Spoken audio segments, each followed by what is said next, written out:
One, two, three. Turn it up. Jeez, Hannah, this book is so harsh. Wait, what book? What book? The Adventures of Huckleberry Finn, that's what book. You know, the one from Mark Twain that we've been reading in English class? Oh my god, you're right. I mean, I've just kind of been schmooping it, but from what I've read so far, it's pretty funny. Yeah, if you count abusive fathers and warring families to be funny, then it's hilarious. Huh? This book is littered with violence and cruelty. I mean, just look at the first few chapters with Tom Sawyer and his gang. Oh, hi. I didn't see you there. I was just conversating with my friend Tom over there, and we was talking about the new rules of our new gang. Ain't that right? Sure is, Huck. You see, we don't shy away from any gang-like activity. We do anything possible to stay accurate to the books. So how we gonna do that? Well, Huck, that means we gotta kill people. Really? Yep. And if we don't, we gotta ransom them. How do we ransom them? Well, we just ransom them. Well, how we gonna ransom them? We just do it. How we gonna do that? Quit questioning me, you big ignorant dud. I read all the books. I know what I'm talking about. Sorry, Tom. You right. Yeah, but that was all pretend. I mean, they weren't actually robbing or killing anyone. Yeah, maybe now, but that just shows Huck's character development. He used to see violence and cruelty as a game. As time goes on, he sees how real and scary violence is. During his journey, he goes through numerous experiences that leaves him more and more in touch with the idea of violence being serious and real, making the robbers, murderers, and con artists he pretended to be seem pretty tame. But as he actually experiences real-life robbers, murderers, and con artists on his adventure, he realizes just how horrible these things actually are, giving him a grown-up realization. Tom Sawyer is a major reason why Huck idealized violence. Tom believed that violence was wonderful because the romantic books he read said so. Because Tom is leader of the gang, Huck is obliged to carry the same belief that destructive behavior is fun. But at the end of the novel, spoilers! Maybe you should have read the whole book then. At the end of the novel, Tom gets shot, and while Tom is unmoved by this, actually finding it to be awesome, Huck is not. Huck realizes that even Tom Sawyer isn't bulletproof, and that going along with all of Tom's romantic schemes is unrealistic, and that violence is real. But that doesn't make any sense. Like, didn't you say his dad abused him all his life? Like, wouldn't that have affected him before his journey? Get in there, boy. I'm so good what you do. Oh, hi there. How y'all doing? What am I doing? Well, I'm just leaving my boy Huck in here for a couple days with no food, and he ain't got no water. Well, I go out to the town and get drunk and try to take all his money. Now, why, you might ask? Because I'm his pop, that's why.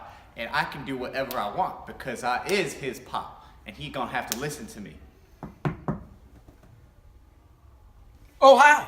I didn't see you there. What am I doing? Well, I'm just trying to saw a hole into this wood and escape my abusive father. And then I'm gonna fake my death.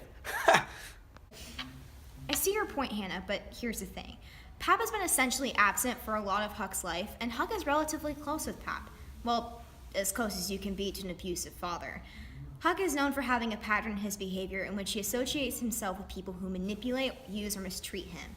Violence and cruelty towards Huck prior to his adventure goes relatively unnoticed and unaccounted for, because Huck believes it is human nature for people to have these negative attributes of being either manipulative or violent. For example, Huck knowingly allows the Duke and the King to take advantage of him. Meanwhile, his best friend, Tom Sawyer, isn't exactly the poster child for honesty, and again, his father is an angry drunk. However, Huck's father's abuse can be juxtaposed to the care Huck receives from his father figure. Father figure? You mean Jim? The slave that went around with him on his adventure? Exactly. Huck gets incredibly close with Jim while they're running away together. During this time, Huck cares so much about Jim as a person that he doesn't care if Jim's a slave. In fact, he even goes ahead and tries to free him.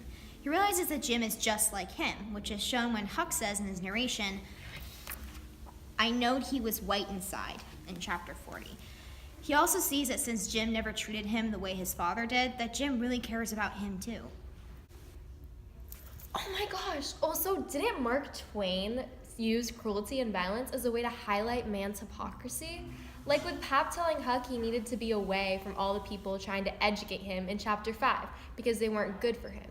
So basically, Pap isolates him and doesn't give him any food or resources and even threatens to kill and beat him.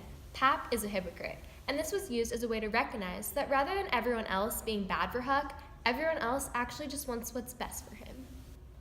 Well, literary critic Bernard Devato did say that almost all of Twain's writing deals with the nature of man, which he said included cowardice, corruption, and mere baseness of mankind, which includes hypocrisy.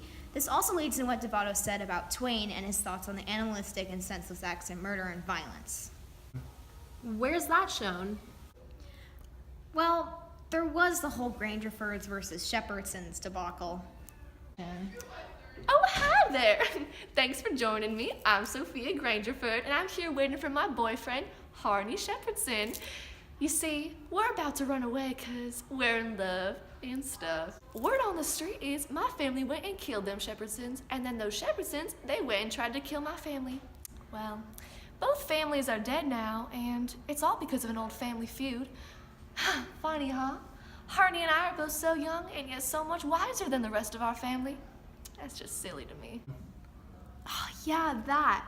But didn't one of the families do something to the other to set off the whole feud? Yeah, a long time ago, some that no one can even remember. In the end, it was all senseless, which is kind of the point that Mark Twain is trying to make. Violence is senseless. They went after each other for no reason other than the previous generation did it before they did. Bernard Devato said that Twain used his writing as missiles and a ferocious attack on human stupidity and cruelty. That he viewed a man who was senselessly violent to be a murderous animal much lower than swine, as well as many other synonyms were cruel, like malignant and cowardly. It wouldn't be a surprise to me that he'd make a point in Huck Finn to touch upon senseless violence like the cold-blooded murder of both families. Also, since Twain sees violence in such a negative light, it's significant that he made both the families rich and civilized, making us, the readers, question just how civilized these people actually were. This also became a realization point for Huck, because his friend Buck Grangerford died during the battle between the two families right in front of him. Huck even said in the narration of chapter 18, "I cried a little while I was covering up Buck's face, for he was mighty good to me." Oof. At that moment, it became real to him how horrible violence is and how senseless it is. Oh my gosh, I totally get what you mean about people fighting just because it's the status quo. The people see that those around them are fighting, so assume that they must do the same thing. For instance, I think I remember schmooping something about a guy named Colonel Sherburne calling out a mob for behaving like this. Oh yeah, I remember that too! Of course, I actually read it directly from the source. In this scene, Sherburne says that the pitifulest thing out is a mob. That's what an army is, a mob. They don't fight with courage that's born in them, but with courage that's borrowed from the mass. Mark Twain believes that people who use violence are cowards. They neglect rational thought and reason because it's easier to use force to get what they want. With group violence, people will participate only because those around them are participating. This whole scene reveals that Mark Twain is not the biggest fan of group violence, which makes sense, because in real life, Twain abandoned the Civil War effort only 2 weeks into fighting. Wow, Annie, that's a really cool bio fact. And also, I think I finally understand the meaning of violence in the adventures of Huckleberry Finn. Basically, Huckleberry Finn is a Bildungsroman that displays Huck's transition from having a childlike fascination with violence to having an adult perspective on it. Huck realizes that violence is not only senseless, but also very dangerous. There we go, Hannah. Maybe all this will inspire you to actually finish reading the book.